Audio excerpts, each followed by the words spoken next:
Tarumbeta italia katika anga. Like this.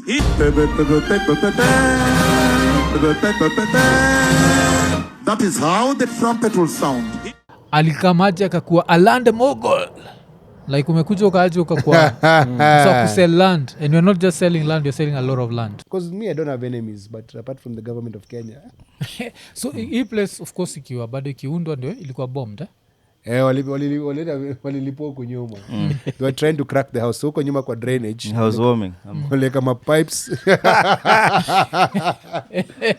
Mbaya. Iki katikati ya mkilipo na gava ulienda kumepatia Hanifa balls. Juko ulisikiaga hiyo. Ilikuwa dangerous prayers. Ilikuwa kulipwa na kulipwa. But I've gotten so many death threats. Bro, me.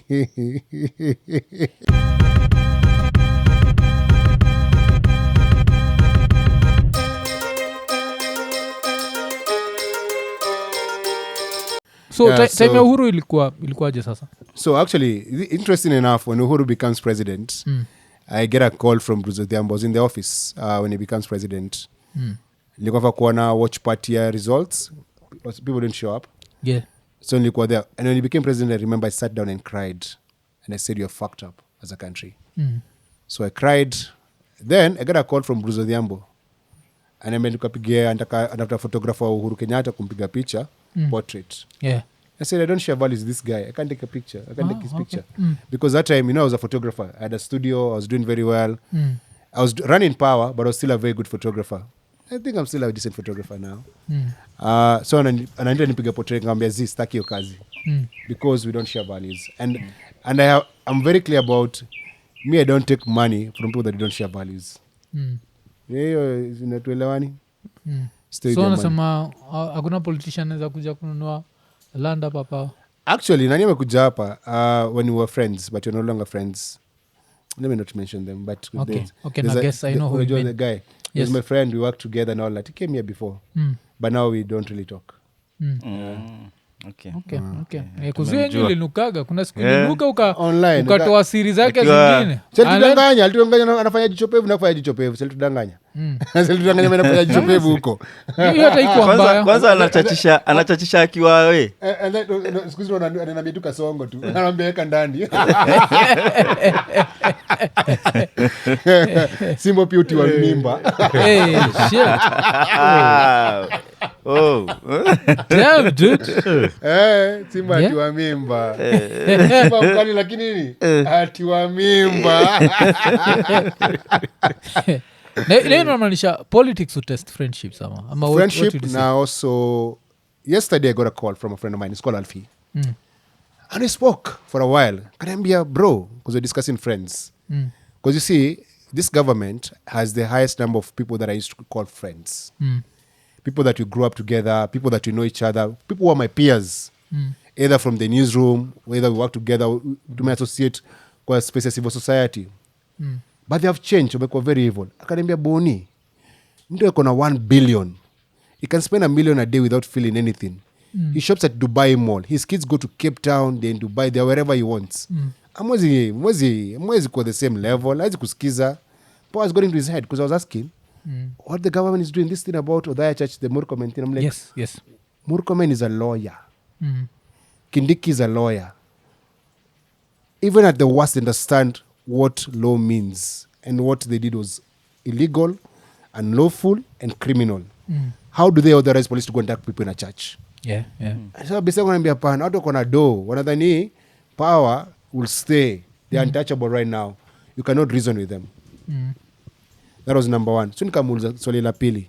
Does power corrupt or power reveals who you are? Me, I think power reveals who you are. Power does not corrupt. Yes. You're just corrupt as a person. Because I've seen 2 people who have held power who are not corrupt and they're fine. Look at William Tunga. Look at Kivutha Kibwana. Yes. No scandal. Utapata kwa taxi. How come to hang out hapo power? No, to hang out Mageuzi. You find William Tunga where he lives. He walks to Junction. Anatembea tu. Ana bodyguard peke yake tu. Anaenda kunywa chai.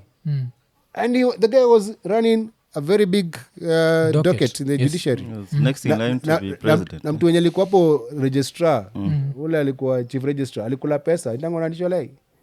Alikuwa mechaji huko kotini na kula do. Do za judiciary. So I'm called to take Uhuru's photo. I said no thank you. Alipigwa na best yangu ito Emmanuel Jambo. Amepiga a lot of president's picture. Best yangu. And nikaendelea kuwa mwanaharakati.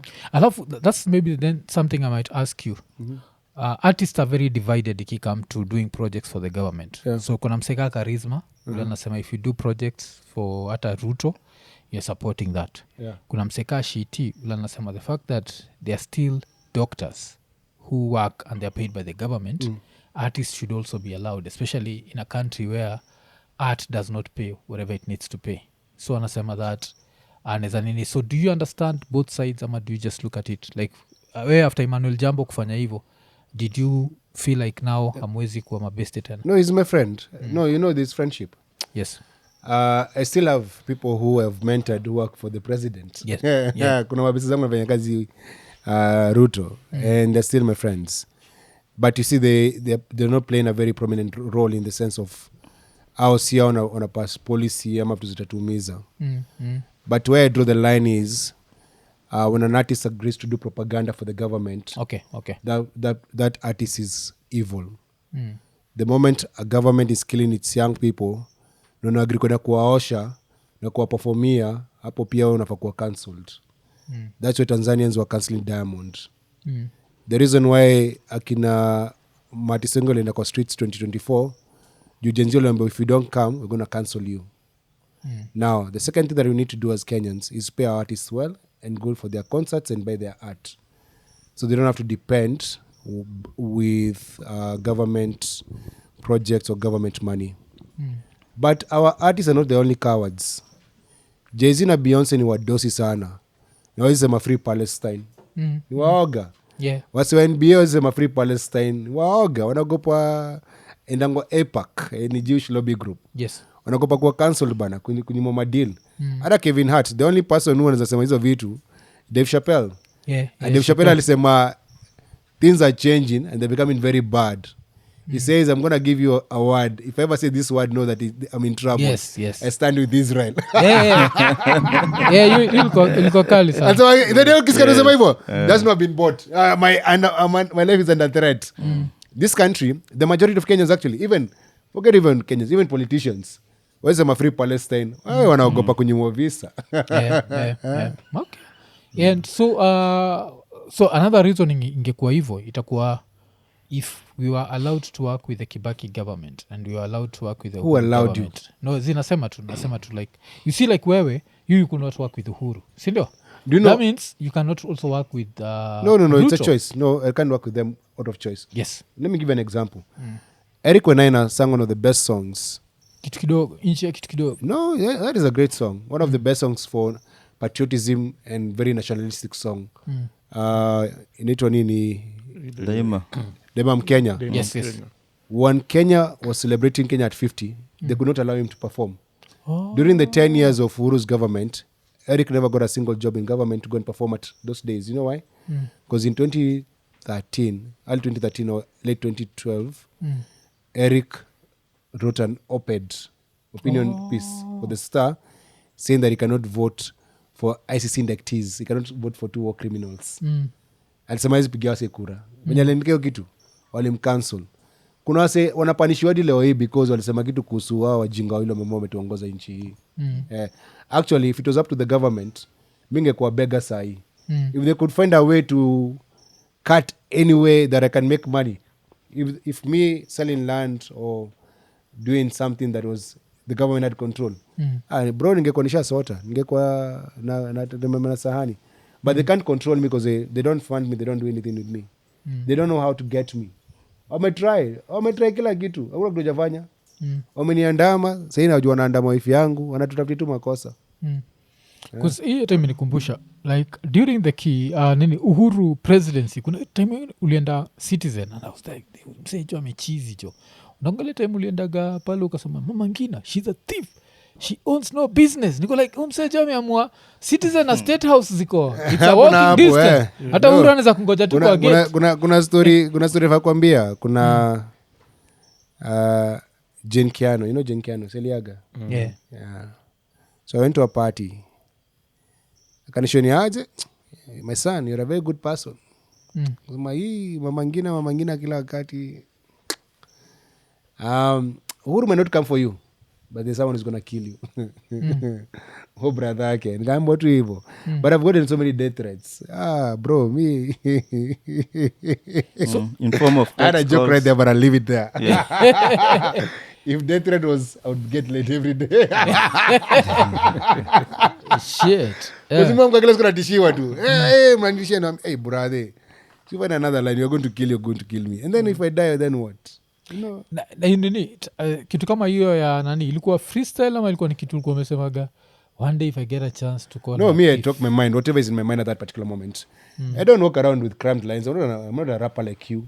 Yeah. I have to cram my lines. So you have to rehearse. Failed rapper. Call it Muta niko na hiyo every day. Go to my lines hapa. Nimeroll hapa bila notebook.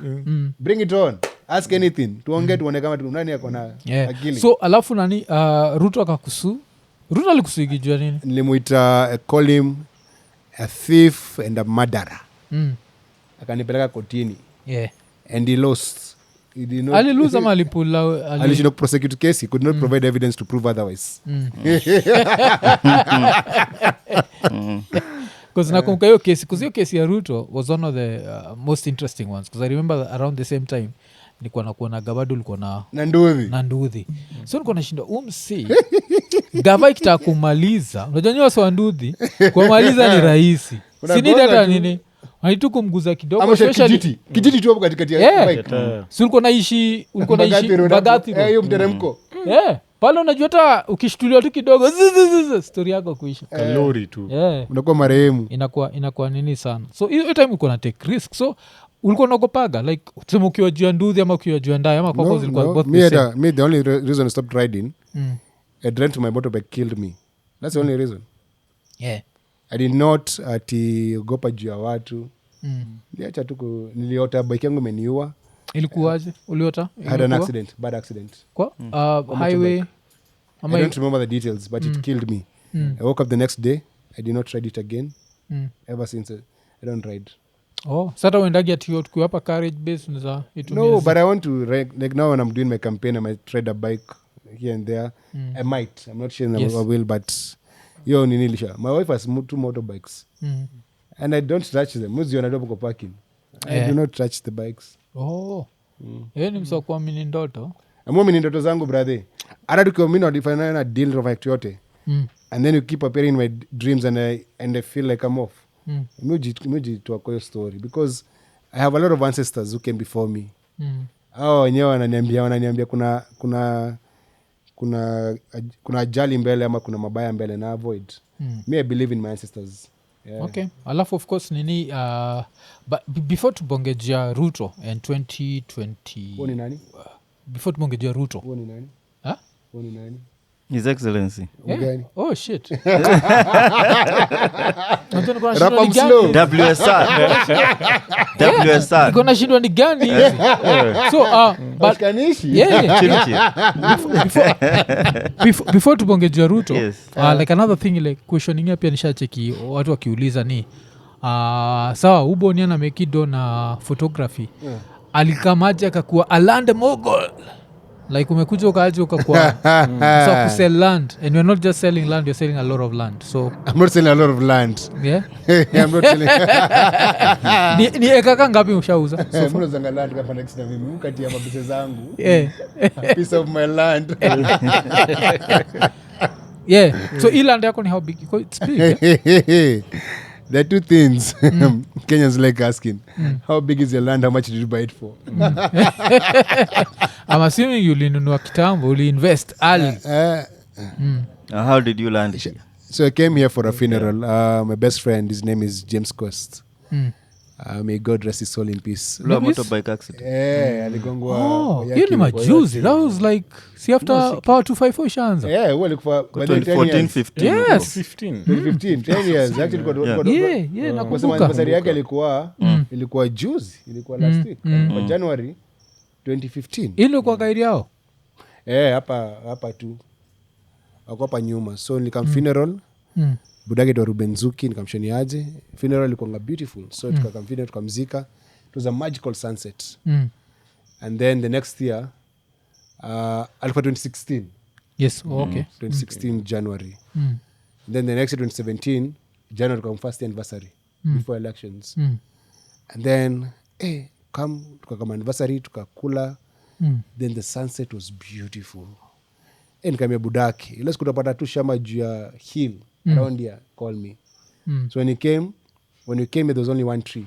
Iko hapa nyuma hii mugumo tree. Yes. There was nothing else here. Robosha kuja hapa. There was nothing here apart from that tree. I saw this place, I said I want to retire here. Hata watu wangu wanajua kwa wili yangu nikidai. Aziko nyuma hii hawa hapa tu nyuma. So hapa ndio homeland yangu. So I came for a funeral, I never left. Yeah. Then during COVID, so how was I making money between 2013, 2020? I used to travel a lot as a speaker. Yes. I was spoken at Harvard, Yale University. I've gone to New York University. I've spoken to many universities in Germany, London School of Economics in the UK. Like I used to travel to speak. When you go to speak, it's you go give a speech for like 30-40 minutes. You get paid maybe $2,000, $3,000. That's a lot of money, man. Yes. So when COVID happened, I could not travel. The world had shut down. Yes. I went to visit a friend of mine called Masharia. Masharia runs Pinkman Lodge, Koko Elementaita. So niko kwa hao ya Masharia kona hao poa. Wakati safari rally sio ndaruko kwake. Anakuwa na place tu poa sana. So niko kwa Masharia alikuwa amebai shamba pia kwa kichaka. Akaita wasek maneighbors akawauzia, akajenga community. Yes. So na Masharia vile niko na shamba kubwa. Niko na shamba kubwa kwa macha. Hii shamba yangu kubwa nitakuwa na ranch, nitakuwa tuna gazelle pale. Tu vitu tunataka kuona nikisimama tu nasikia tu niko na ranch hapo. Kamba wewe ni fala unasema uko na shamba kubwa na una nyumba. Kamba why don't you do this? Go sell some of that land and build a home. Okay. So I came here and nikaanza kujenga hao 2021. So nikauzia Kenyan Jikombani was my first buyer. Kenyan Jikombani is my neighbor. Next hapa. Oh, okay. Hii fence yangu, the first neighbor there, Kenyan Jikombani. The second guy who's there actually was a girl who was dating James Quest's ex-girlfriend. Yeye ndio ako hapo. Yeye pia letonwa manzi James Quest ndio alimleta hapo. Juu huku ni mbali, alimwambia Yes. kuna Then the next neighbor hapo ni sister yangu. Then everyone actually, like everyone around me are my friends. Because of ile monizo shamba sijui kwa nauzia nani. So kwa nilikuwa na shamba bila title. Nilikuwa na pesa zangu ni aje, kuna shamba nakata. Nipatie tu do nikate shamba, nijue ni aje. Lakini so do ya shamba ni tamu. So nikaanza kujenga. Nikafika hapo, do inaisha unakata tena. Nikakata shamba hadi nikamaliza kujenga hao. That's how I began the journey. Like I did not start to sell land. Lakini si nini yenyewe ni big. Ukibuy hiyo big hivyo ulikuwa unafikiria nini? Because it's a little bit big. I wanted to have a ranch, bro. Sema nilikuwa nataka na ranch, nilikuwa na barado na buy. Ndio ile siku najenga hao yangu ndakuwa tu na compound tu na mama trees. Nimeachilia machiwawa huku nje. Wajua tu niko tu kwangu tu yani. Because me I'm a village boy. I was born in Taveta. Taveta looks like this. I was born in Taveta. I grew up in Nyeri a bit, then Nairobi. But my heart is in the village. Like me Nairobi uniwacha nikika Nairobi. Muda kana kama hapo nasikia venye quiet, kuna nasikia tu ma birds chirping nini, crickets. Hiyo ndio life yangu. Mimi si hata born town. Oto Taveta unaweza kama mimi was born in Taveta. Taveta ni my hills too. Actually the other day I was remembering, the way you need to do like when your soul sits, like the way in a cage to even nafikiria where do I feel most happiest. And I remember the reason I love this place so much. Okay, I came to the realization. The reason why I really love this place so much is because it reminds me of where I grew up when I was a child. Oh, okay. The hills in Taveta, the way it's so beautiful. That's why. Oh. Na nilianza lugha yangu ya kwanza, unbelievably so. Nilianza lugha yangu nzuri kwa Kiswahili. I learned Kikuyu when I was 6-7 years old. Meaning, my mother tongue when I started living when I was born tu Kiswahili juu mamangu alikuwa anafanya biashara, watu wote hapo wanazungumza Kiswahili. So those are my memories of a child. Oh, okay. So originally it was you are not planning to be like this. I was not planning to sell land at all. No. I was planning to buy a lot of land all around. I wanted to buy all my neighbors out, just have my house and just chill. Wewe kunataka kudu zile za naitwa ni Zuckerberg.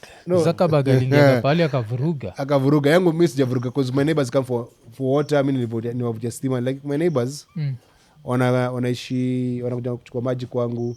The reason nimeshikwa na makara hapo mara mbili, sifungangi gate. My gate is always open. Sikuja na wife yangu itikengi gate ufunguliwe kwa wazi because my gate is just be open. You can drive in, drive out. Because me, I don't have enemies, but apart from the government of Kenya. So hii place of course ikiwa bado ikiundwa ndio ilikuwa bombed. Walilipo huko nyuma. They were trying to crack the house. So huko nyuma kwa drainage. Housewarming. Waleka ma pipes. Mbaya. That's a good one. Hiyo ni kali. Hiyo ni meti. Hiyo ni meti. So alikam wakakuja wakaingililia hapa. There's another gate over there, but there was no gate that time. Wakafungua wakaingia. So hiyo day kulikuwa na game kubwa, ilikuwa game ya Man U na timu gani. So my workers walikuwa wameenda wote kuwatch game. Sasa mwenye hizo vitu ziliwekwa, game ikaisha. So when they were coming kwenda kuingia hivi, wakawakutililia, wakatolewa gani, wakalalishwa pale, wakanyang'anywa simu. Then hizo vitu zikalipuliwa. So the interruption really helped me because the idea was for them to crack the house into 3 parts. Hiyo ndio ilikuwa idea yake. You time uko wapi? Nilikuwa Nairobi nilikuwa Lyon, ilikuwa Mashujaa Day. Nilikuwa Lyon. So jana ni mjinga sana. Huyo jana anatuma watu wanyu wakakufa huko Middle East. Alisema waleta Formula 1. And then amatani watu wengi ntuma mboch. Kuna nini nilidu majuzi like a certain interview with a few people from your project ya naitwa nini kazi maju. Kuna watu endi pali they're saying they're desperate, like it was a scheme, ilikuwa ni scam ya ni National Youth Fund. Wamepitia hizo njia zote, so the whole idea ni hasa wanapelekwa majuu, they are each given a loan of 200,000 sindio?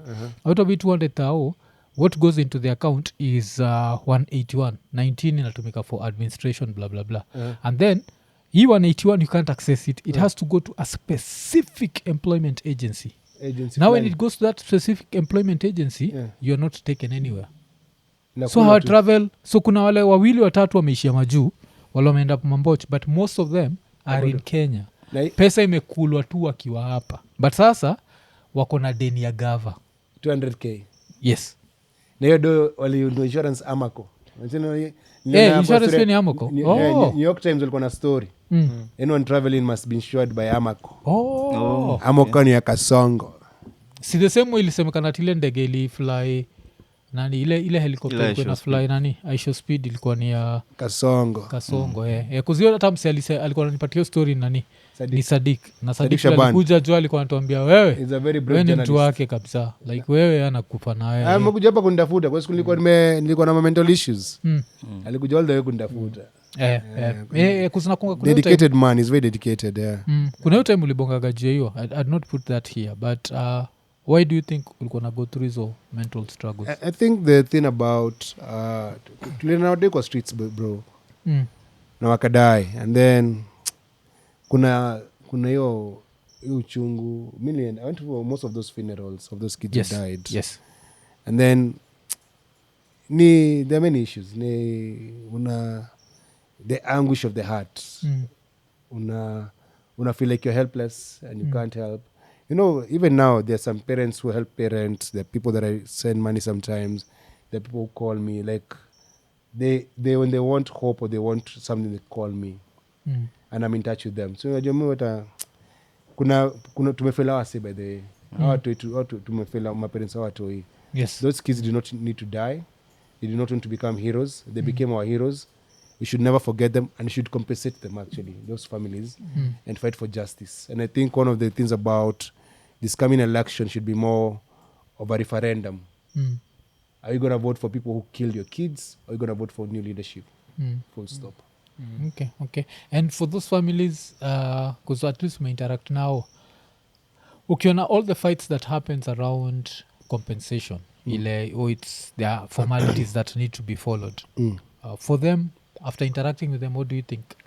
I think I'd say this: fuck formalities. We don't need formalities.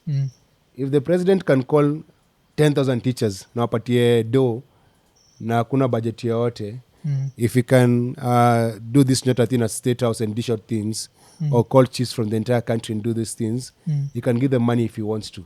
Yes. This same man told us 2 billion to build a church in State House. The court stopped that. Alisema 2 billion personal money. Because after all, endo liwaua, achukutie do yake personal.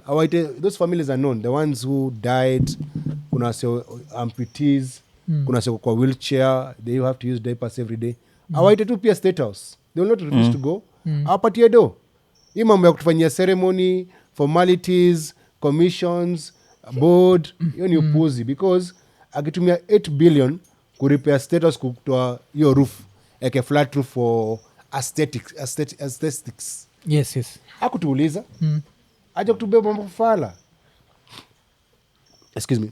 He does so many things. The president does so many things without consulting Kenyans. And he's a billionaire. He says, ni pesa yangu napea, ndajengea Mungu kanisa.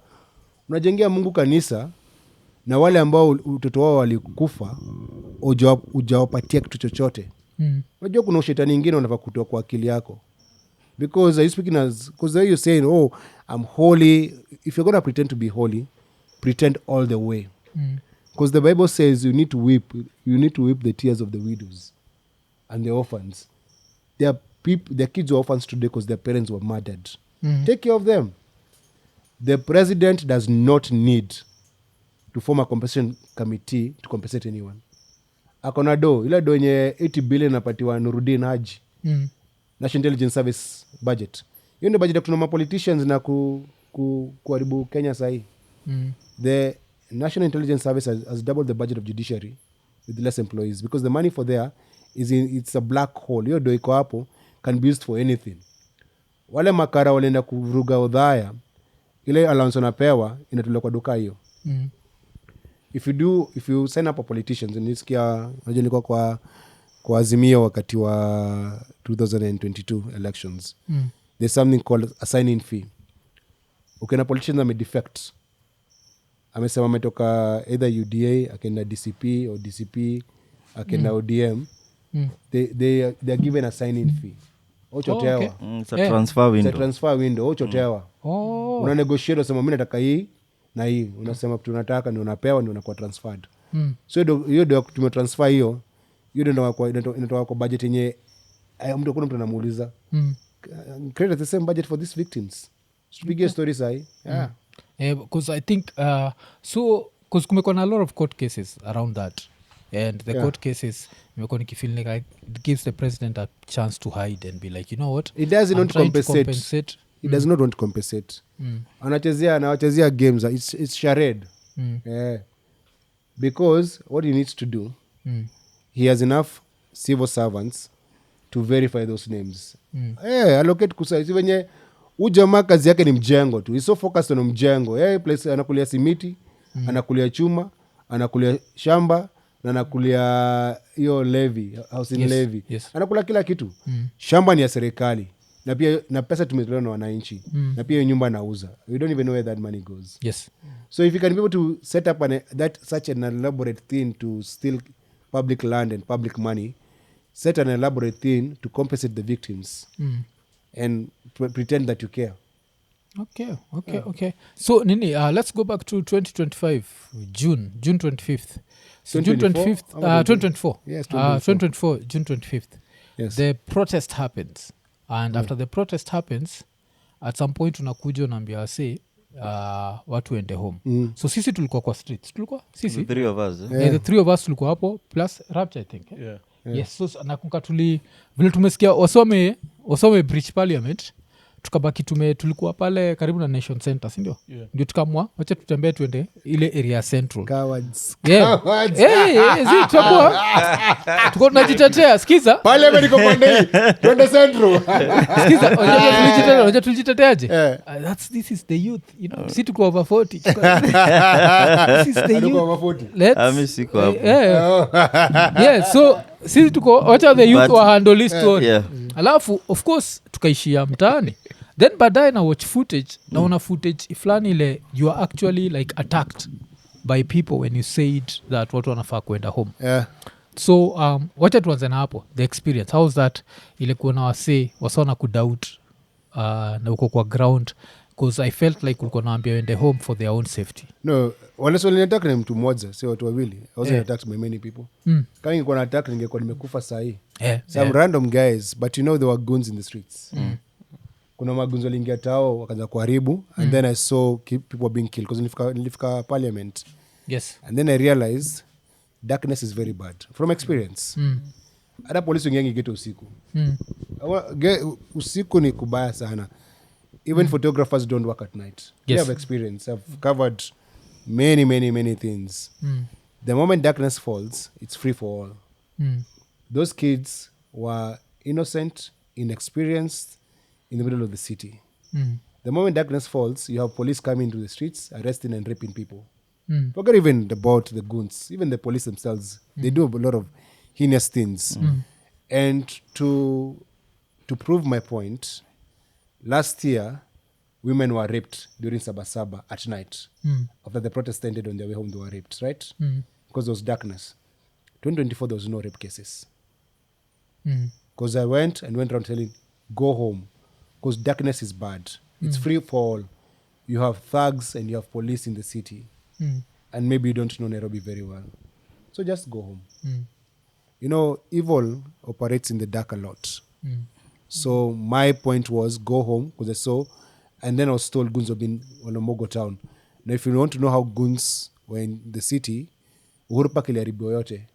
Hadi leo Uhuru Park hakuna choo. 2 years later. Choo ziliharibiwa kila kitu. I think Sakaja is a ghost worker. The only person who works is Mosirian, and the only thing that works with Mosiria is his camera. Because Mosiria ni content creator. Ukienda Uhuru Park hakuna choo. Nani mkono swali sana. Yani na wamekata kufungua Central Park. But if you look at that destruction, it was very calculated. So my point is, I was right. I've been asking the government for the last 2 years, share the CCTV of June 25th. Who destroyed parliament, who burnt parliament, hiyo moto ilikuwa hapo. Kwa watu waliingia wakakula chakula wakaishia. Hakuiba. Watu CCTV ya parliament. Nani alikuwa anajaribu kuchoma Supreme Court? Nani alichoma City Hall? They know they are organized thugs. It was thugs, but it was not protesters. Because you had a peaceful protest on June 18th and June 20th. And the truth is, the reason I told people to go home, it was for their own safety. Now because, and afterwards people went home, those kids who died went for their funerals. Now, it's sad those kids died, but there could have been many more deaths if you had not gone home. Yes. Or even sexual assaults. Yeah. So baadaye of course ikakuwa wewe na Hanifa mlilipwa kufanya watu waende home. That day was the day. Unalipwa na nani sasa? That was the day. Of course it's bullshit theories, but you understand, we have to just talk about it, because you'll find people who are reasonable still believing that nonsense. So, that's the worst thing about Kenya. Why would you be paid? Because, for example, the person we went home were never in the streets. Yes. So they wanted me to go and keep people kids to death. You know? That's what I don't understand. Because even nakumbuka vile umesema hivyo, because pia mimi nilishai accused of a few things. So nilikuwa accused of in 2024 May nilikuwa nimeenda US na around the same time Ruto alikuwa. Wewe unaenda kwanza na betting. Alafu yes, unacheki. But sasa ikakuwa mwafu acha kupromote betting. Betting is bad for you. Where is that camera? Betting is bad. What about betting? When you're a master. Okay. So but betting is addictive, but that's a story for another day. Yes, that's a story for another day. So there's a disclaimer when you do your adverts. Yes. So tunachikipia mi nilikuwa accused of nini. So nakunga baadaye nikicheki ile design ya Uboni na Hanifa watu wawili walikuwa nini walilipwa na gava. Hata at some point nikasikia like katikati ya mkilipwa na gava ulienda pumepatia Hanifa balls juko ulisikiaga hiyo. Ilikuwa dangerous prayers. ilikuwa kulipwa na kulipwa. I'm so sure I think Hanifa is a virgin and she'll get married. Unajua hiyo culture wao wanakuanga waga lazima kuna so of course now I remember proof, seeing kuna proof lazima ikwe. No, but no. I think it's actually inappropriate that you think that someone like Hanifa would be having sex outside marriage.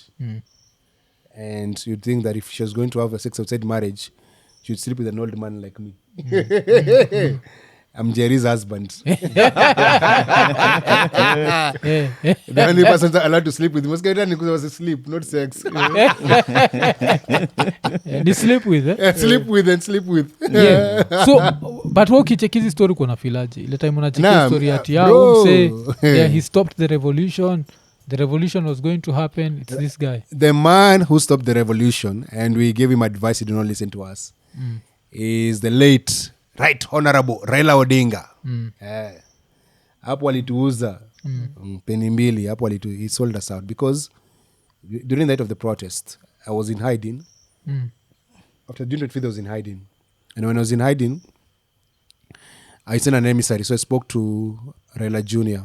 And I even wrote, me and Nerima Wako and someone else who will not mention because of what they're doing right now, we wrote a speech for Rao saying condemn the violence, condemn the killing, tell Kenyans they have the right to protest, and that should be respected by the President Ruto. yes And he supports the young people's right to protest, and leave it at that. Leave it at that. Kume Raila Odinga anaweza chapa deal about half of the government. And it's so sad that he struck a deal and he don't even live to enjoy the fruits of that deal. Because now he was meant to take us to Canaan. He left us in Egypt. And he died with bloody hands. I think one of the things that we'll talk about Raila is everything that he has done. But at his demise, he was very unpopular among young people. So Nani, we have Dennis Onsarigo, and I asked Onsarigo about that. And ati kuna kitu moja Raila alimwambiaga. Degree zinamsumbua sana. Kuna kitu so alikuwa sema so Onsarigo alikuwa anasema ati when he had this conversation with Raila about revolutions, because that was a revolution. Ati kitu moja ile Raila alimwambiaga ni number one, at the worst thing about revolutions is they are unpredictable because you never know who's going to benefit.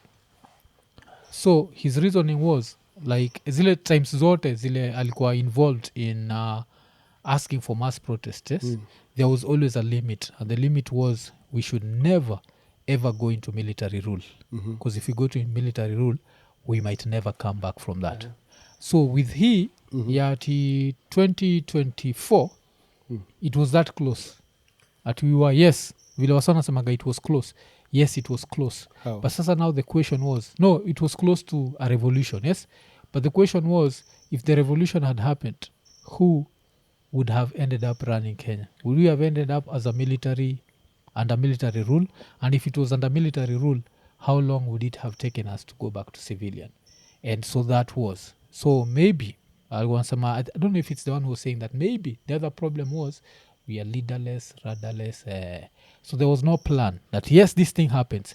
Yes, Ruto leaves office, but who takes over? So, because if a military guy takes over, we are screwed. You know, people who benefit from Raila will try and defend Raila Odinga to death. Yeah. So Raila Odinga was part of a coup plot in the 80s. He was a young man your time, of that course. was military rule, even as we were young, right? And then Raila Odinga was in the opposition in the 90s. He did a handshake with Moi. So what Raila wanted to be is in control. He wants, every time there's a revolution, he benefits, because when there's a revolution between this country, he shook hands with Moi, then he left Moi, shook hands with Kibaki, then shook hands with Uhuru Kenyatta, then shook hands with Ruto. Raila is not a hustler. Raila is a son of a vice president. They have owned this company is called what? The one for Spectre International. Yes. Billions. Yes. Raila has been a billionaire. He has never been poor. Like they have never been poor as a family, right? Yeah. And so Raila is basically a rich kid. But a rich kid has been able to use poor people to get what he wants. And the poor people that he has been leading to revolutions and protests have never benefited. And when they were about to benefit, he realized he would not be part of the play. The reason why, one of the reasons why ODM has lagged behind is because of, you remember Men in Black? When the Young Turks wanted to take over the party in Kasarani, then he organized goons in his own party to disrupt his own party. So for the first time in the history of this country, young people were able to organize with Raila Odinga, and they were about to win. And Raila felt that he has been left out. So he became a spoiler. He's a child who says, if I can't have it, you won't have it, then he spills the cup of tea. That's what he did. Okay. Because right now it doesn't benefit. And, you know me, I can sit here and speak as myself. Because I'm one of the few Kenyans who has no godfather and never ever been paid by these people, even not for Madakaro was never paid. And never, I'm not held hands by anyone. I'm not anybody's orphan. When Raila died, I was not an orphan. When Kibaki died, I was not an orphan. When Moi died, I was not an orphan. Because I've never been mentored by any of these characters. Maybe if William Tunga dies, I'll feel like an orphan because he's been my mentor. He's mentoring me.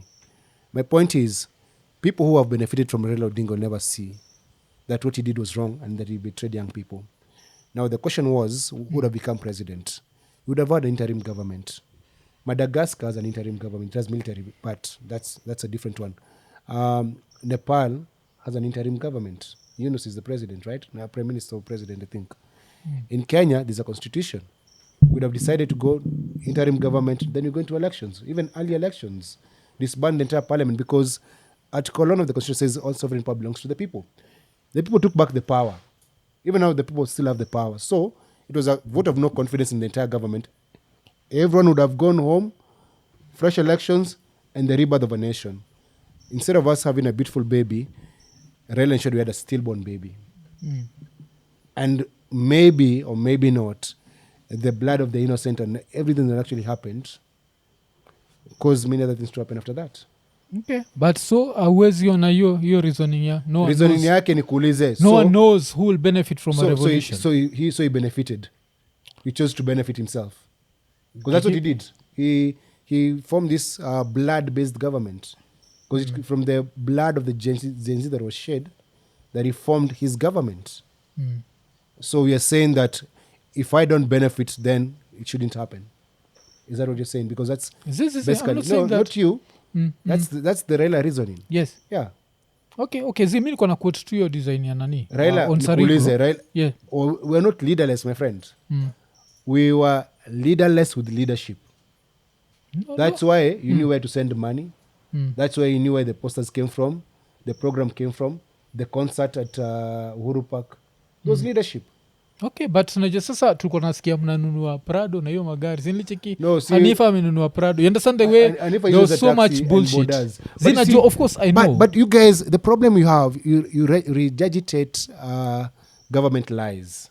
You become like the propagating tool because you know very, very, very well that is not true. But you keep repeating those things. Some things are supposed to be ignored. Yes. Like the things you don't justify or qualify with a response. So, for example, there are things that you never say because they're not worth saying. Yes. Unajua? Yes. Actually, you're a married man. And if you're married, your spouse knows kuna pale ukanyangia ukweli lakini ndio kusema, si ndio? Ama uongo ndio kusema. Kuna venye mnakaanga, you feel something but you don't say it because that's how it works. So the same way, there are things that you should not even dignify with saying. Unachana tu nayo.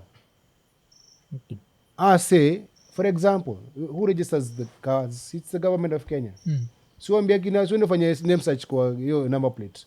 Mtu amenunua hiyo Prado. Kwani hiyo Prado ina number plate?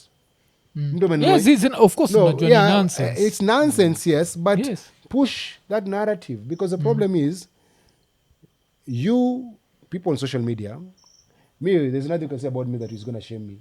Yes. You can come and say everything. Unaweza sema mpange uongo zenyu hapa kama za Ruto zikuwa na zipande ngazi huko juu. I'll still sleep like a baby.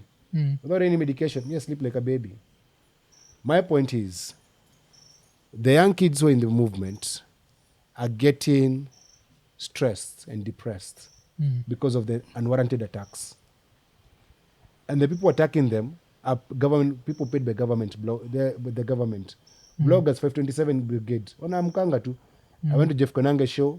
The next day I saw a post of me and my wife online. Now they're saying, oh, my wife has how many millions, I have all that.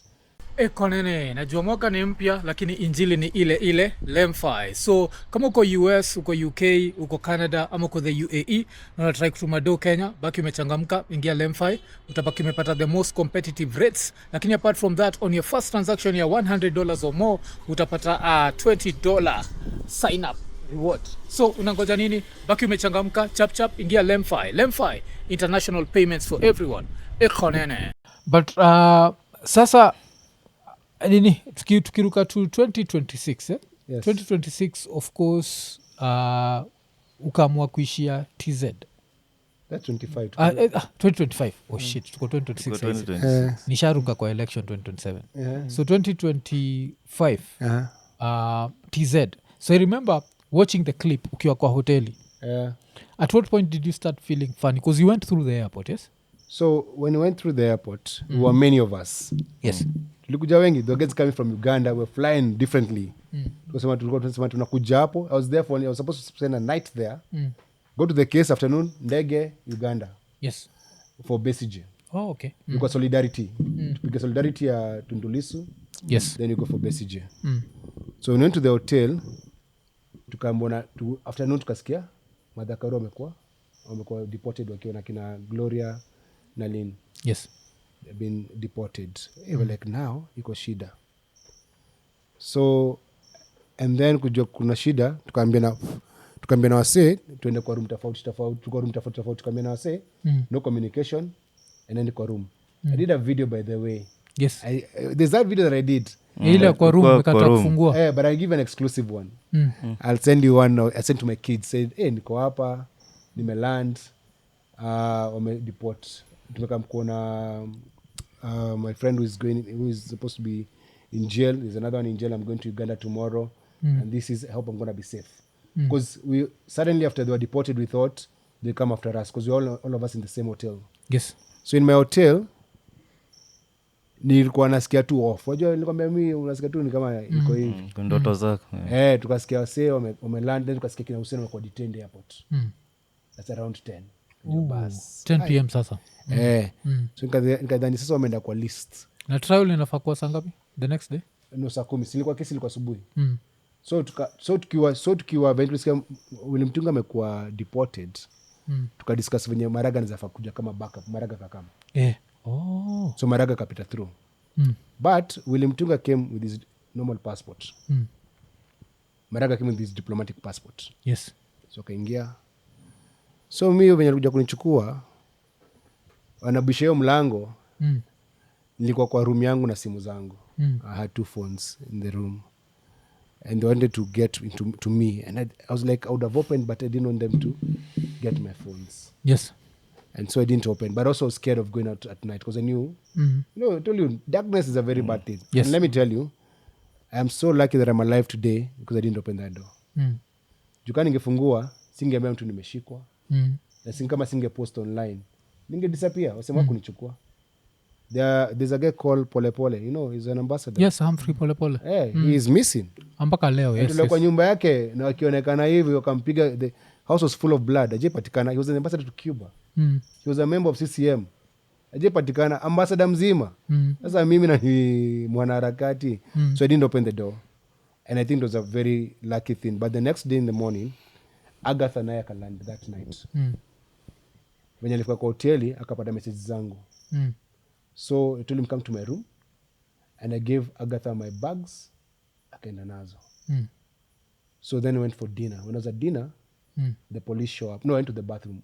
Yes. When I went to the bathroom, they came to catch me. Nikashot kwa hoteli. When I went to the hotel, where I went to sit, I pushed my phones away. So the people that I was with took my phones. Because the reason I was trying to protect my phones because communication. Yes. The story now, the people who are coming there, kulikuwa na a lot of personal things. And the problem of having a phone when you're arrested, they're going to torture you to release the passwords. Then everyone who was part of that team would have been incriminated. So the beauty is, tulienda tukapigwa yes and tukateswa, but what they're trying to get from us, they never got. Because they're trying to understand the network of Uganda, Kenya Tanzania, because we've been working together trying to bring democracy and human rights in the region. Yeah. Na mlikuwa nini for how long? Because I remember it looked like a long period. Vile mlikuwa like in quotes abducted, then It's called enforced disappearance. Yes. Enforced disappearance. It was Monday till Thursday. And then Agatha actually Friday morning. But it's so the entire time you're detained, you're chained and blindfolded. Like when I came back, I didn't want people to leave me. Nilikuwa naogopa nikiacha ndachukuliwa tena. You just live with nightmares. Yeah, it was a very traumatic experience. Iza tunakunini Asante. tunapeleka hapo. Sasa pia now do they start like beating you immediately? Because that's another thing that No, they picked me to go and torture me. When they picked me, because they were supposed to deport me on Monday evening. Even the ambassador to Tanzania, the Kenyan ambassador to Tanzania called me. His name is, I think, Isaac Jenga. And he told me they're going to release you. I've spoken to them. You're going to be on the 7 p.m. flight. yes. But around 6 p.m., Nani spoke Suluhu, said, kuna majirani wamekuja kutusumbua hapa.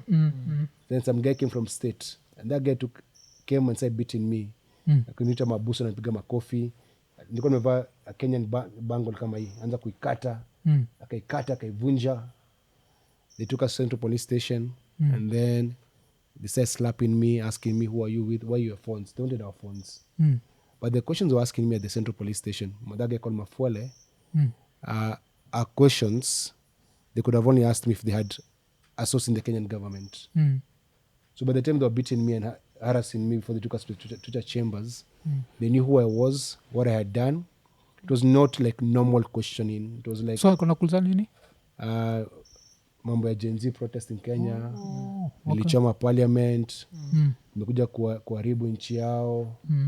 Like the things were saying were implying that they knew more than I thought they knew. And when you were outside there waiting, and then some guys came. You know, Dar es Salaam is very warm.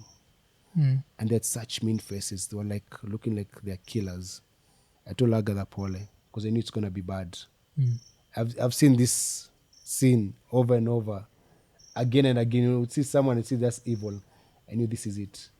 And for those 3-4 days we were detained, me, I was blindfolded the entire time and handcuffed. Even when I went to the bathroom, I would go while handcuffed. Alafu kwa nini Mafuere is the one who stands out? Because he's the leader of the squad that kills and tortures people. He's untouchable. Ndio anafanyanga dirty work for the government. Huko saizi kama saizi ki approximate like how many people died kwa this election? Because inasemekana ni thousands, About 10,000 people died. Mass burials and all that, yeah. Okay, damn. Alafu of course now the other question comes. Do you ever picture yourself ever going back to Tanzania? I can't go to Tanzania. I can't even go to Uganda. I can't even go to Rwanda. Hata Kagame ameni-block Twitter. There are places that I can't go. Unakumbuka story ya Kagame nilipatia sasa kwa podcast. Sijui kama yeye anaweza patia watu. Nikiuliza Bonijo ya Rwanda. Shasikia nikiwatia hiyo story. Kwa time nishakudungia, sijui unakumbuka. So kuna time nimepatiwa chance ya kwenda Rwanda. And everything was paid for. Then nikasema, should I go to Rwanda? And niko blocked on Twitter na Kagame. So nikadungia Boni. Boni Johnny aje. Ilikuwa before all this other shit happens. Nikona Boni nipata hii chance ya kwenda Rwanda, but wakaniko Boni usiogope enda tu. Kagama yezi. Nilienda nikafikiria nikasema I'm not team courage. Unge Rwanda huko. Wazi rudi jo. So alikublock after hii story yote ama? No, for a long time Kagame ameni-block. Jua na wanga wasiki hata Kenya. Lakini ushaenda huko even when he's president. Kagame. Tulingati na alikanisachu kuna siku ile mine nini. There's a time I wrote to Kagame when I was doing Picha Mtaani. I was following the model of genocide, reconciliation, those courts, Gashasha courts, right? How to reconcile communities. And I wrote to his office and they replied and they said they're going to send you a bishop for my Picha Mtaani launch. So I communicated to Kagame's office by the way, before I became this politically aware about what Kagame had done. Okay. Because mi nilikuwa nikiuliza mseko enda tu nikafikiria nikasema kama amekublock you risk and it's very petty. Yeah, he's very petty. He's very but petty. I think dictators are petty. And he doesn't forgive. Yeah, dictators are Yeah, petty. dictators are petty. So even like another thing nakumanikiambia wasi like straight after your ordeal, I remember now I used to go on the podcast and I'll tell people, kawe ni Mkenya, if you have no business in TZ, just don't do it. Usifanye. Majuzi nacheki anaitwa Kibe anasema huko walienda wakakuwa detained, alafu akaambiwa lazima mtoke by this time, ikabidi wahepe. So I was like, Kenya, what was Kibe going to do in Tanzania? akaenda kucheza pool. Wagani pool champion. I think enda metrain mwafu hapo akashinda Yeah. Alikuwa ameenda kucheza pool. So kutafuta mke unajua kwa singo tu.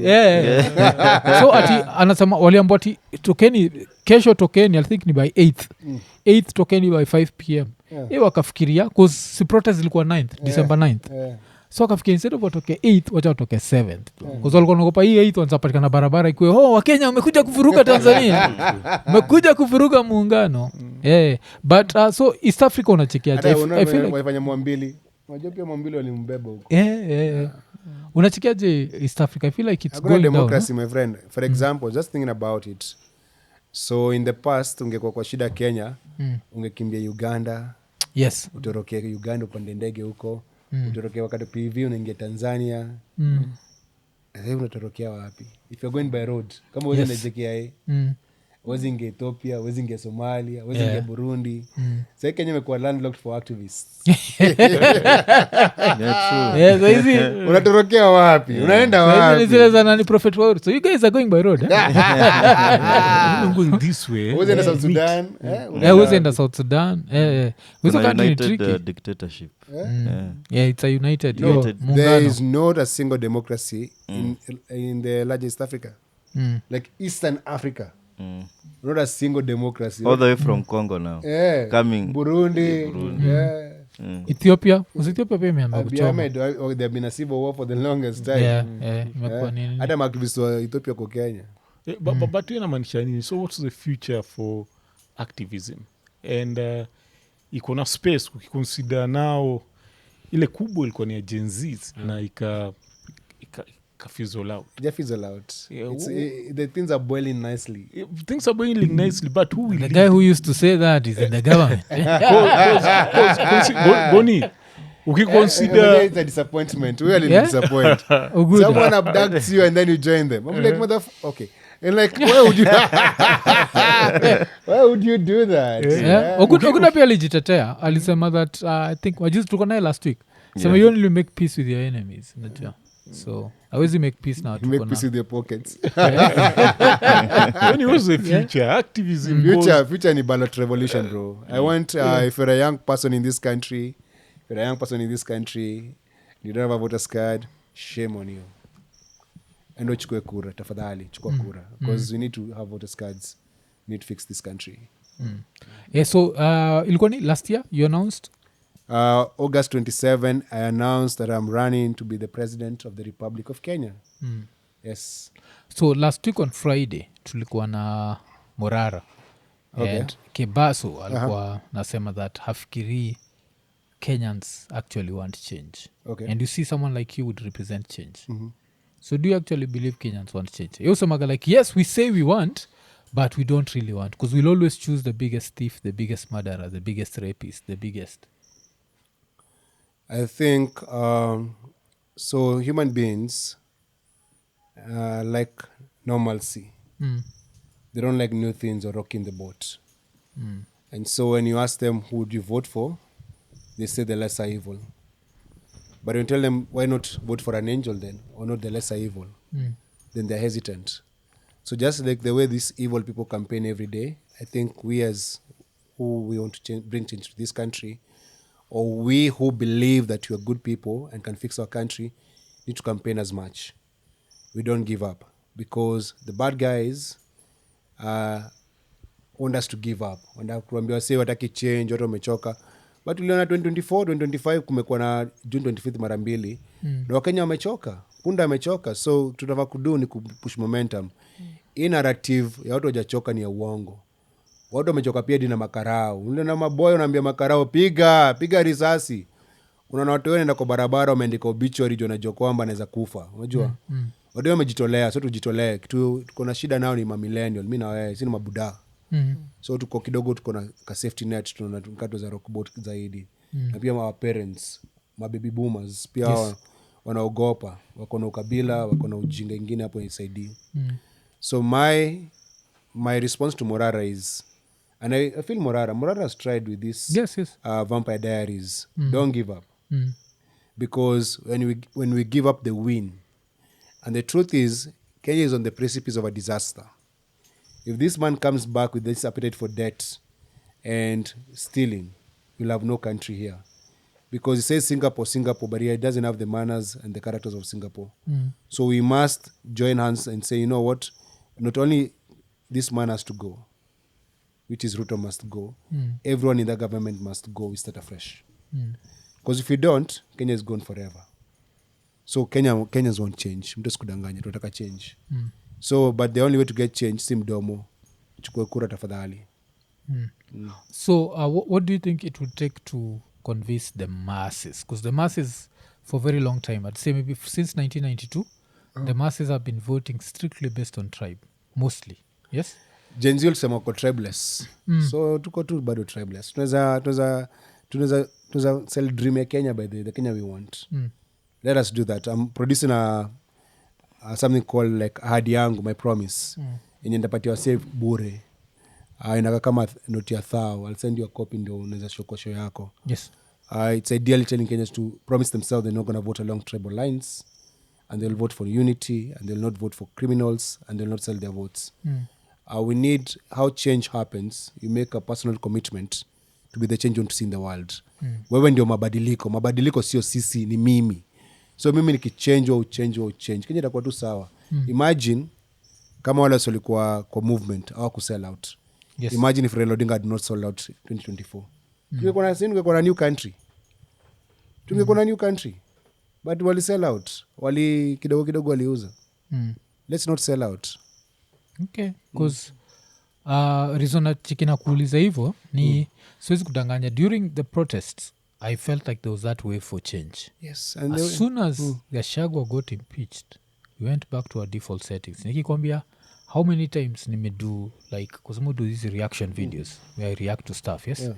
And kuna time ingine nilikuwa nikireact anything negative about Gachagua. Nakuwa cheki uke, hey, cheki u, and you see it in the comments. And that was not there. Time ya kufa dereva kufa makanga. Yeah. So I started feeling like we are back to default so settings. So you see what Raila Odinga did? Raila Odinga sold his troops to Ruto.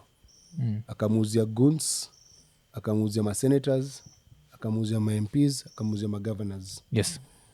Before Raila sell out, when you did the July 7th Uhuru Park Memorial Concert, we meant to go to Mombasa, wakatunyima ruhusa, because Raila was in talks with government, you know. And what's very unfortunate is that if Raila had not done that, we'd have a new country. Because already Ruto and Rigathi were fighting, right?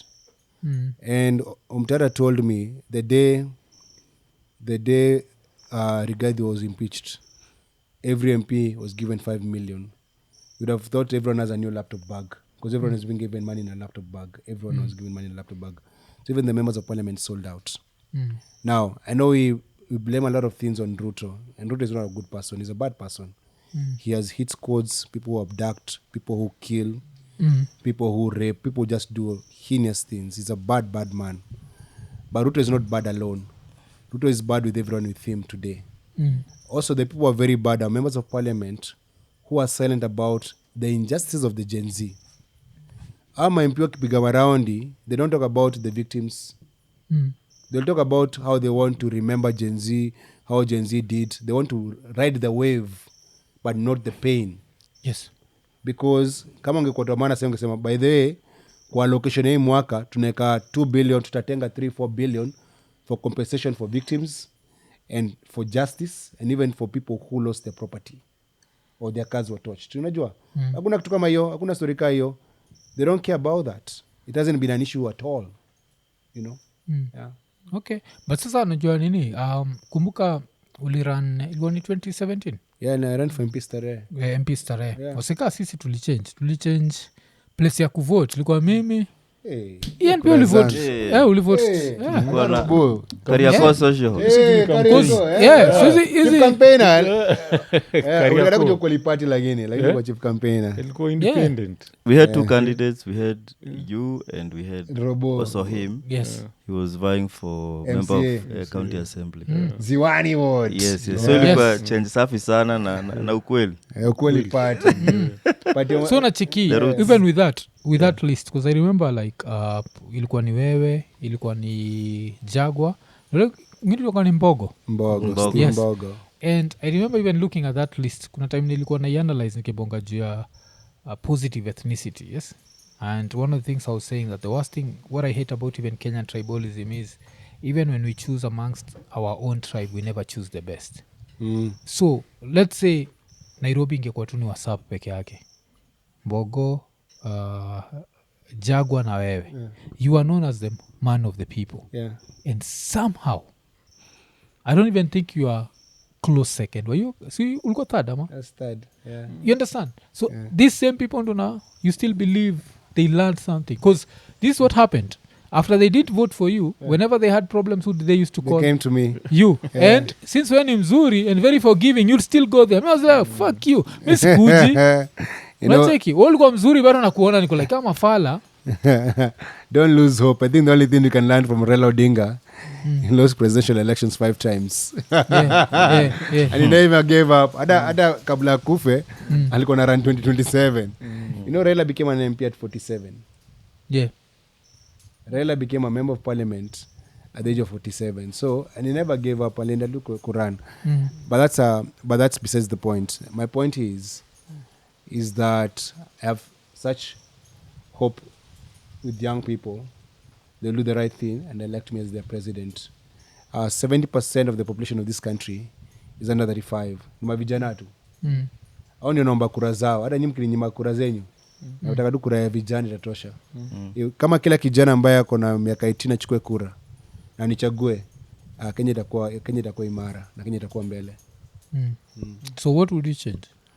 What would I change? So my campaign is anchored on one particular part of the constitution. Like the anchor of my campaign is Article 43. The right to healthcare, right to education, right to housing, right to sanitation. So number one, the moment I become president, education is free from kindergarten to university. When you educate the people, you educate a country, and the country becomes wealthy. We need to play the long game. If everyone in this country is well educated, then we have a chance in being competitive in every sector. The challenge of facing as a country right now is bad education. The kids in Lokichogio and the kids in Nairobi don't have the same standards. You need to standardize all schools. All schools should be the same standards everywhere in this country. Education should be free. That is number one. Number two, healthcare. We lost Nikwambogo as we're trying to raise 9 million, take him to India. If there was good healthcare, you didn't have died. And that's why you need universal free healthcare for everyone. Not this SHA nonsense. Just need hospitals that are well equipped, and there's medicine and the doctors. We just need to employ all the doctors. We need to, and then thirdly, sanitation. Before we talk about free housing, 20 million Kenyans don't have access to clean drinking water. Free water for everyone in this country. And how do you pay for that? So industries, companies, hotels, they'll pay for water. But water for home use per person should be free. Like when you open your tap water, it should be free. I'm in Machakos, yes, but during the week, sometimes I'm in Nairobi. And in our home in Nairobi, we do not, it's rented. Nairobi. In my rented home in Nairobi, we try to pick on small things. Yes. I pay less for water than people in Kibera slums or Mathare slums. Because me I pay per month. Yeah, to Kanjo. Yes, to Kanjo. These guys buy water from cartels. Yes. After the garbage cartel, the biggest cartel in Nairobi is water cartel. Yes. Hao ndio kata maji ndio kuna shortage ndio wauze maji. And so if you fix those 4 things, so education, healthcare, water, and now fourthly, you need security for all. We need Kenyans to be safe. How do you do that? You need to employ better among the police service, employ better. You need to pay them better. They have to have body cameras. We need the police to live in the community. juu kazi ya makarao ni kusumbua wase huko kwa streets, wanarudi kwa kambi. Unapanga karao kingipanda kwa matri, anajifanya esi karao, wewe nimekuona wapi? Anakujifanya hata kipigo simu na mdosi wake zichukua simu. Yes sir, ndio afande, ndio awezi chukua simu kwa matri. Makarao lenga simu kwa matri ndio jukana ni karao. Jua ni utobaya. But if we just make police not a force but a service, and they protect the people, that means people can do business. They're not going to go na makarao, and wakigongwa na makarao watakuwa investigated. I think the way the Kenyan state is set at the moment, it does not work for any person who is poor. It works for the rich. Nilikuwa nasoma Oxfam report, nilikuwa nasema kwamba there's 126 people. Mwenye report ya Oxfam. Unafaa kuikotia kwa hiyo nini, kwa hii weka hiyo Oxfam report by the Oxfam report. 126 people own 75% of Kenya. They have more wealth than 42.5 million Kenyans combined. Yes. 125 people. Tuenda kujua seni akina nani by the way. Of course niko sure ma politician kwanza. And none of them have ever worked anyone. We know I'm saying like at least we know nani alikuwa mwalimu Makerere University. Kibaki was a teacher in Makerere University. Uhuru has never worked anywhere before he became president. They say he was a teller at KCB, but there's no evidence. Yeah, hakuna evidence. Unaona Ruto asemanga alikuwa chicken. I've never met anyone. My journalists kuangana mdomo kubwa hivyo na ulizanga wanafanya story, background story. There's no one who says that they've ever eaten Ruto's chicken. Yes, Sugoi chicken. No one. Hakuna hata picha ya Ruto kifanya. Unaona Ruto tusema yeye ni kaufama ndio weka picha online. Ajat shop chia and kuna picha yake kifanya evangelicals sio kifanya preach wapi. Don't have a single photo of Ruto selling chicken. Hakuna. Hizi stories za jaba. Sasa hizo utairusha kwa AI haraka. Ukorogwe. SFC. Utazavio coffee tafadhali. Okay. But sasa nini voter registration so far imekuwa very lackluster. Abysmal. Yes. Imekuwa very unaionaje? So there's a deliberate effort by IBC not to do voter registration awareness. Wataki vijana kuwa na kura. Hawataki. Wanajua vijana ni dawa ya Ruto. So we need to become all civic educators. We need to talk to the young people tuambie maze chukueni kura jo. Because our future depends on those votes. So lazima watu wachukue kura. Because bila kura, atapita katikati yetu. Shachukua ID? Naongea na Gen Z plan. Kuna ID? Utachukua ID hii wiki. Acha ianze na mimi jo. Uni nephew wangu atachukua ID ba. Una ID? We, kuna kiboko hapo. But ameturn 18 majuzi. So nata 19. So kuna mtu wangu aitwa Nate anafanya acting ndio niko kadi. Anza kupeleka kwenda kuchukua ID. Anatafuta wase kama unataka ride anakupeleka atakubeba ukachukua. Niliona hiyo. Nate anaofa mabesa wake. Anyone because ako home saa hii amemaliza chuo anangoja kwenda kole. Anasema pia anda kufanya hiyo effort yake. Anaambia say by the way forget Boniface Mwangi is running. Just remember even your local MCA hapo kwa hiyo mtareko hapo nje kwako. For you to decide kama kutakuwa na dual location. Hiyo ni mambo ya MCA, ni mambo ya county government. And you need to know who's going to become your next MCA. So if things are not working now and you need to fix those things, get a voter's card. Simple as that.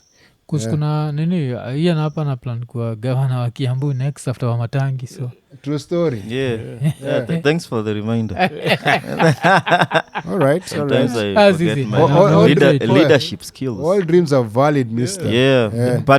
But ni vile tulikuwa tunabonga nayo like leading is not that hard.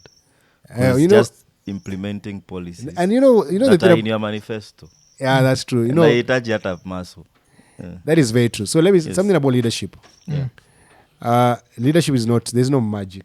I will not become the first president, nor will I be the last president. And what presidents do when they get elected, they employ the best and they have the best teams, right? You get the best brains.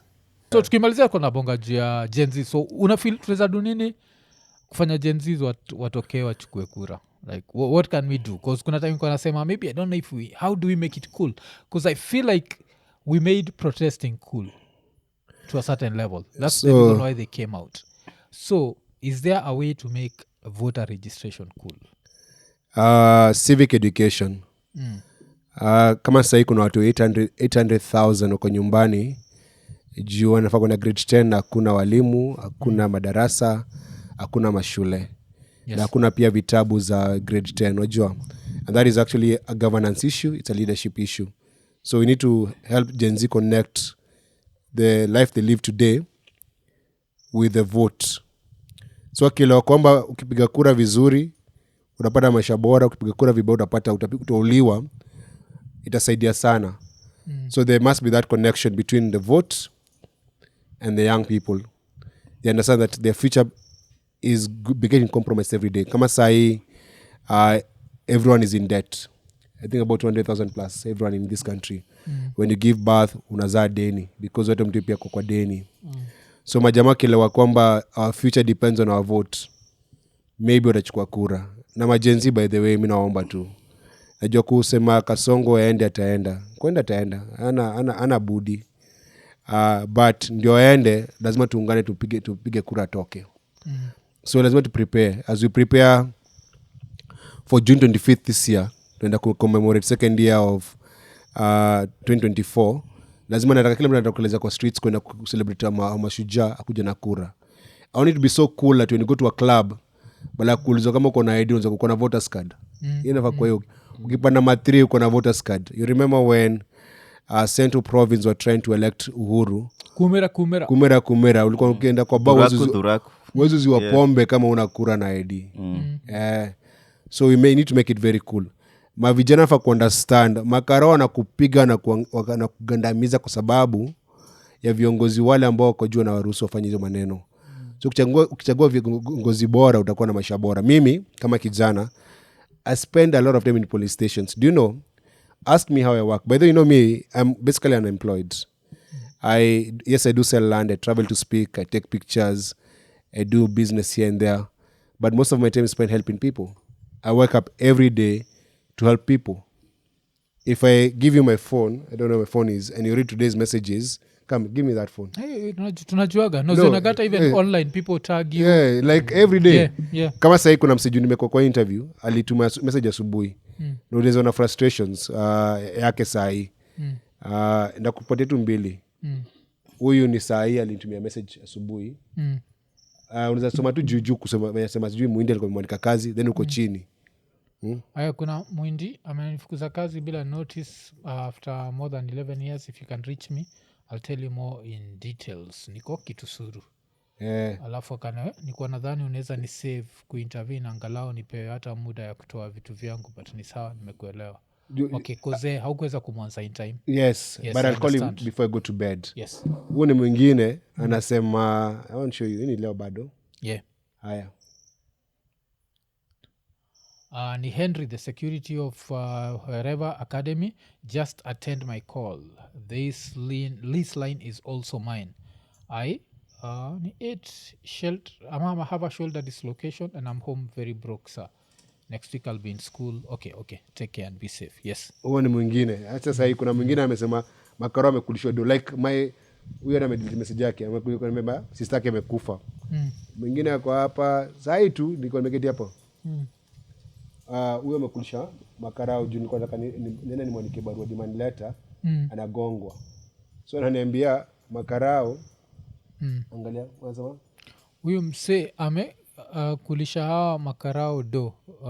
Okay. So I wake up every morning and my team looks at what can I be able to help, and we don't post everything. Yes. I make a phone call here, I call a police officer, I go to a police station, I just help people just get released, and I'm thinking I can help these things from a policy and from a governance place. My entire life I've now been elected, sijai kwa payroll ya serikali ama mtu wowote, and I still help people. Now imagine if you guys gave me the chance to work for you. Mnemeniaje Boni, nimekupatia kazi ndo ufanye kazi, utuhudumie, ndo hudumia. Yeah, and kitu unaweza patia watu ni just rewind the interview. Kumbuka nikipatia say story ya Boni hakuwa elected. Ilikuwa ni Starehe, and when people had a problem in Starehe they still used to call Boni. Yeah. So that's one of the things. Alafu pia kitu moja ile wase wengi shine ulizaga, did you trust this guy? Na nasemaga jo mimi ni mtu na kutrust from the interactions to may have. I do not feel like you're Denzel Washington, like you're acting. I actually feel like whatever you see, training what day. you see is what you get. Nacheki. And I think kuna kitu pia ulisema clear sana. Ile a lot of people judge you through their own lenses. And their own lenses is they never go out of their way to help people. So they always assume that the only reason una help ni juu you have something to gain on a personal level. Nacheki. And I think that's where the problem is. But mi naweza sema ukioko hiyo ballot, you have my vote, man. 'Cause I trust you, I have a question actually. If helping people give me joy, people have a problem that I have joy by helping people.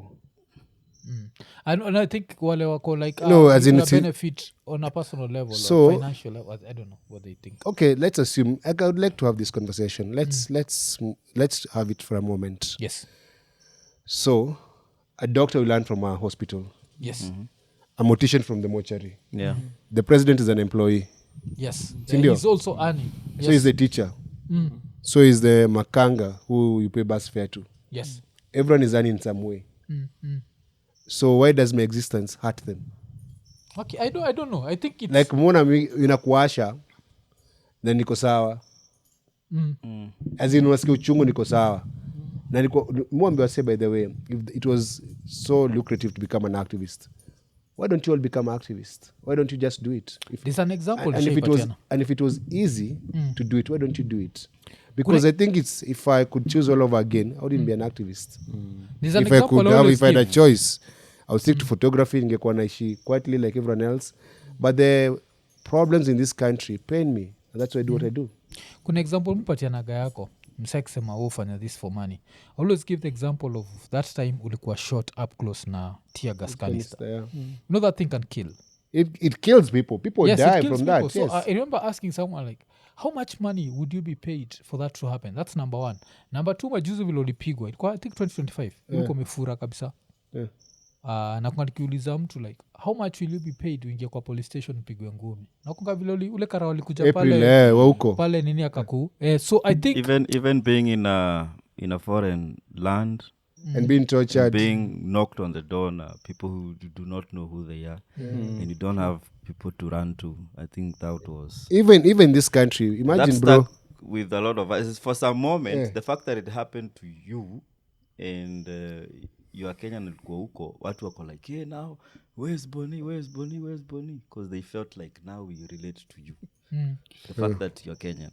But do you know, bro, the level of mental torture we go for the work we do? Yeah. It's not easy, man. It's you wake up every day, people don't even know. There's a time where was I? I was in Costa Rica for a meeting. I think it was actually December.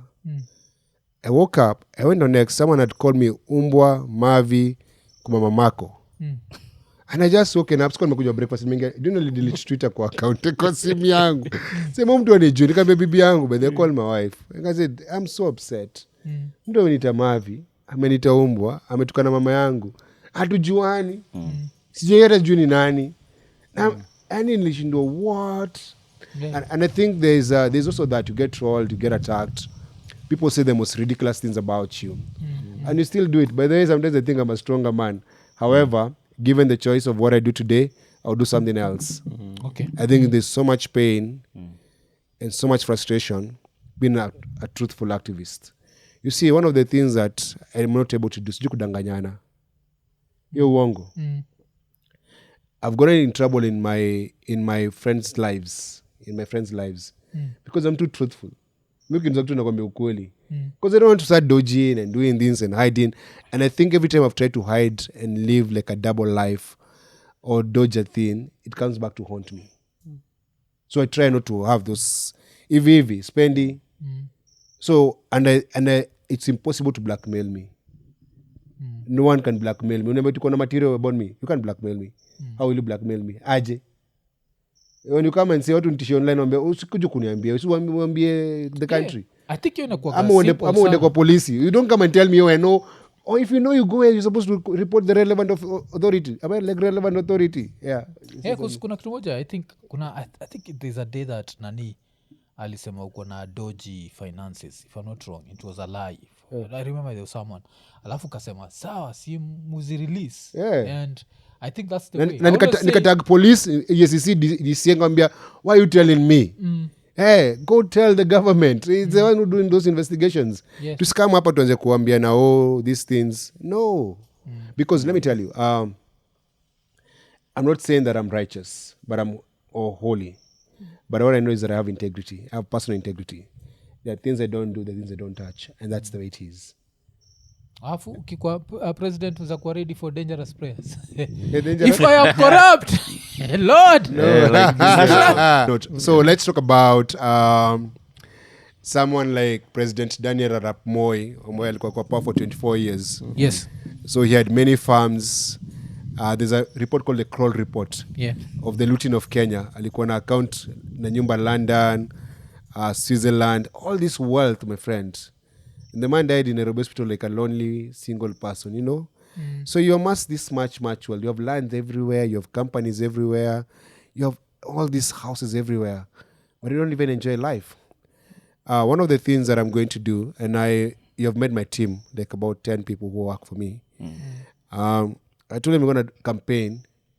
for the presidency but you're going to have fun and you're going to have a good time it's not about life and death and you're not going to be sad and you're not going to get into depression I find thieves to be very lonely they're very lonely people so I feel very sorry sometimes for Ruto I know he's a greedy man and he wants everything ameiba sana na amekuwa ameiba for a long time akona Weston akona hoteli Mombasa he's answering us insurance he's doing everything right he has farms everywhere you see him and chicken everywhere but that guy wakes up every day kupanda juu ya gari kufanya hivi to talk to crowds do you know how frustrating that is that's what he does every single day And it's bot crowd.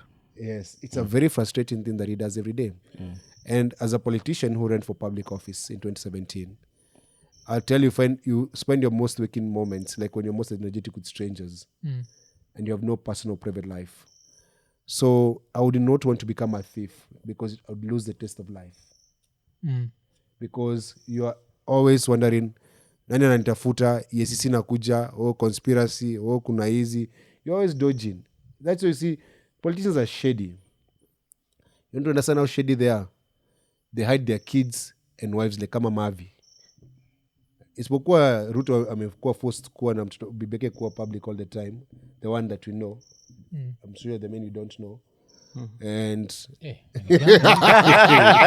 Mof tell us. Mof tell us. Nimeshindwa. Ni gani hizi? now we but unaangalia watu wote au mapolitician wote wameficha bibi zao kama mavi juu hao wenyewe ni mavi tabia zao ni mavi so wameficha mabibi zao tu na watoto wao because they know that if there was a revolution in this country or there was change in this country they'll be targeted they don't hide their kids because their kids are ugly they hide their kids because they have committed ugly things and they're afraid what's going to happen to them but globally politicians show their kids openly Yes. yeah una rock wife yako una rock mtu wako watu wanajua bibi yako ni nani na bibi yako asumbuliwi na iko sababu wao majamaa wote ni wakora ndio kwa mficha wife wao na watu wao because they know what they're doing is wrong I want us to be in a place where when I was running for MP 2017 I said I'm going to take my kids to public schools I would have done that I would like to tell you this for a fact that the president of Kenya should take his kids to a public school and go to public hospitals yeah if you're leading a country and the services you're giving to your people are good then let your kids enjoy the same services Okay. Yeah. So msatachikivu So- alafu waseme but Boni apeleki watu wake public. I'm not a civil servant. Okay, Have I okay. ever been elected? Okay, makes sense. I've never been elected in my life. Even the accountability that you ask from me, and you have never given me a single cent. Ask that from your leaders. And then iko hapo muulize Murkomen ama Kindiki. Who are your kids? Where is your wife? Ulizeni Murkomen the same question. Ulizeni Oscar Sudi the same questions. Wameficha watu wao, right? Yeah. Because they know the things they're doing are very wrong. Watu huku nye tuwaone. Yeah. And unajua pia wanaogopa watu wao watapigwa. Yeah. Me, my kids are public. I roll up with my kids everywhere. Yeah, if I have eaten anyone, then come for me and my kids. Tuje kula pesa yenyu. Lakini juu wanaiba pesa za wananchi. Akina Duale. unaanga vya kumeficha familia yake akina Nurdin wanawaficha tu. Niliona tu kwa harusi bado wanawaficha tu because they know they are doing is wrong. Akina Kanja, akina DCI, I mean, because they're abducting kids. They don't have to know they're kids, so you don't abduct them. I'm not calling for violence, but I'm just saying they're hiding them because they know the things that they're doing to us can happen to them. Damn, alafu wacha ndio nisiabducte usiku. Those are the views of Boniface. And I've said I'm not calling for anyone to be abducted. I'm just saying for a fact, I think we need to ask for transparency. Yeah? And I also think that this I need to say here.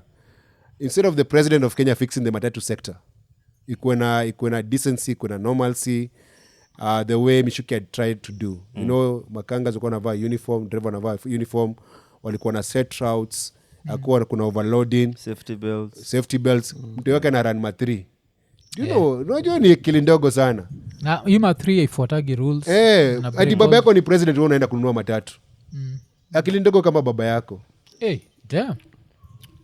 Imekuwa ni episode 601 na tumerecord live. Tumerecord from that venue that was once bombed. Kujeni mbom tena motherfuckers. We've had a blast, eh? Yeah, but we've had a blast. So, wacha ni time yetu ya kuhepa kuzafuta hapa tunaingia kwa barabara tukienda Nairobi. There'll be a part 2 now where you can send your questions, tutakuwa na part 2 baki muuliza maswali zote. And imekuwa ni 601 kama kawaida, like, subscribe, hit the notification button, tell a friend. Tukimalizia tukisema eko nene.